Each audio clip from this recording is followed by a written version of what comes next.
Welcome back to Dry Hollow Homestead. This is Danielle and we are making buttermilk today. I'm actually spending time right now getting the cream off of a gallon of milk. Cream is the most important thing that we get from our milk. So I'm putting that in my half-gallon jar there. And I'm making buttermilk today, like I said. This is cultured buttermilk. It is not the same thing that you get whenever you make butter, which I have a video on that, and the byproduct, the liquid that is left, is buttermilk. That is real buttermilk, but it is not cultured buttermilk, so it does not have that tang taste that we love when we're making biscuits and pancakes and things like that. So this was a little bit of a gallon there. I'm pouring in my Instapot. I use my Instapot for this. And there's the rest of the gallon. I can fit 1 gallon altogether in my Instapot at one time. Putting it on the boil, I hit the yogurt button and then I hit adjust until it says boil. And then I come back once that is finished. Just like when we made the yogurt, we are going to bring this temperature down in this milk that has already been pasteurized on the yogurt setting. We're going to go ahead and bring this temperature down. I'm going to actually stick it in my sink and run cold water around it, just like I did before. For the yogurt. This is going to make buttermilk, which is one of my favorite things to make, like for biscuits and pancakes, waffles. And we make a butter swim biscuit. It's really good. I do that with buttermilk.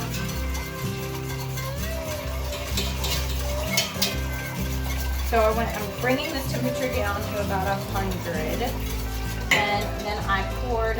I did not measure very precisely, but I had 1 quart left from last time, and I just divided it out into 4 quarts.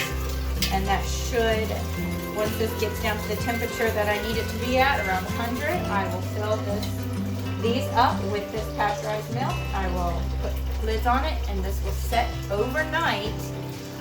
Just on the counter, room temperature. It will culture all the way, and then we have our thick buttermilk, and I will show you that tomorrow. Dang, can you see how fast I can whisk? It's amazing. It's from all that cow milking that I do, pulling on udders. No, just kidding. I sped this up because it's kind of loud and kind of boring. So I wanted to tell you a little bit about our farm. You can see behind us that our house is not a cookie cutter home. This house was built in the 1760s. My kitchen was not built in the 1760s. It was most likely built in the 1900s, the beginning of the 1900s. But our cabin, like the original living room of our house, was built in 1760. So I always look around and kind of consider what might have happened in this home, how many mouths it fed, how many births had happened here, and just the history that has gone on within our home. It's amazing, and I wouldn't change it for anything. I would love a bigger property. I would love more space, but if I did that, I'd have to settle for somebody else's, a kitchen that no one else has had, a kitchen that doesn't have a history, and I'm not sure that I'm willing to do that. And do you think I'm crazy? We have a very small house too. It's 1,200 square feet. There's 7 people living here. We have a large family, even for oh man, this is where, sorry, I got distracted. This is where I make a really big mess. I saw something about keeping tension on, it just didn't work at all. But so yeah, I put it down in the sink. Much better idea, Danielle. There you go. So I'm filling those quarts up with that pasteurized milk from the Instapot, and then they're going to set on the counter overnight. I'm actually on my way to have a date night with my husband, so I did not get all dressed up to film YouTube, but you're welcome. So I'm cleaning up my mess. I don't remember what I was saying, but here we are. Buttermilk job is done, and I'm heading out the door. Everybody else is waiting for me. It is the next morning, and I just wanted to show you what our buttermilk looks like. It is like a solid container. Whoa, don't flip it upside down. Container of buttermilk. Now I'm going to write on this buttermilk, keep them all 4 in my fridge.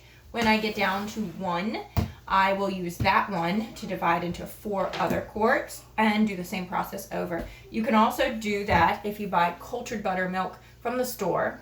And then there are also cultures that you can buy from places like New England Cheesemaking Company that have a freeze-dried culture that you can use to start this and then keep the process going. That's what I did 4 times ago, and I haven't had to use any more. So it comes in a little pack with 5 envelopes that you can use, and 1 envelope made 1 quart, I believe. And then I have went and just kept it going, propagated it, or whatever you would like. So this is great for biscuits. This is great for pancakes. I'm sure I said that. So I hope you make some buttermilk in your kitchen. You can do this with store-bought milk and store-bought buttermilk. And it's a great addition to a lot of recipes. God bless. Have a good day. And in case you haven't, prepare for your eternal life, because that's what matters more than what's on your shelf or what's in your fridge or what you have down in your cellar.